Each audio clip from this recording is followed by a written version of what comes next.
जाति है कि जाति नहीं। રાજસ્થાનના ભીલવાડા જિલ્લાના ભાખલિયા ગામમાં 15મી ઓગસ્ટે સ્વતંત્રતા દિવસના સમારોહમાં દલિતોના ખુરશી પર બેસી જવાથી નારાજ મનુવાદી ઘેટાઓએ સ્વતંત્રતા દિવસના સમારોહનો જ બહિષ્કાર કરી દીધો। તેઓ પોતાના બાળકોને પણ સાથે લઈ ગયા।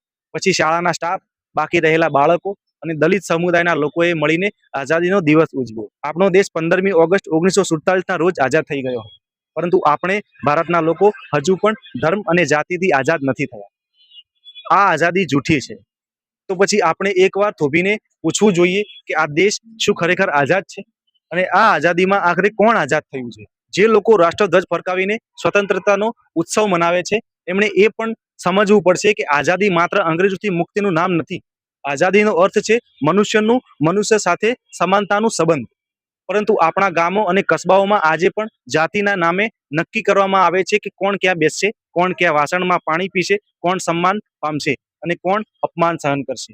આ ફક્ત કોઈ એક સ્કૂલની ઘટના નથી, આ એ મનુવાદી માનસિકતાનો ચહેરો છે જે બંધારણની આંખોમાં આંખો નાખીને ઊભો છે।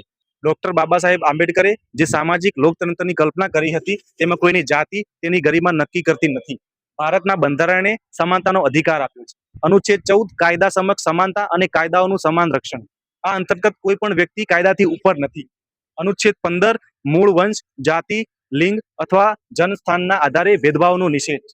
અનુચ્છેદ 16 લોક એમ્પ્લોયમેન્ટની બાબતોમાં અવસરની સમાનતા। અનુચ્છેદ 17 અસ્પૃશ્યતાનો અંત અને તેનો કોઈ પણ સ્વરૂપમાં આચરણ નિષેધ છે। જય ભીમ, જય સંવિધાન।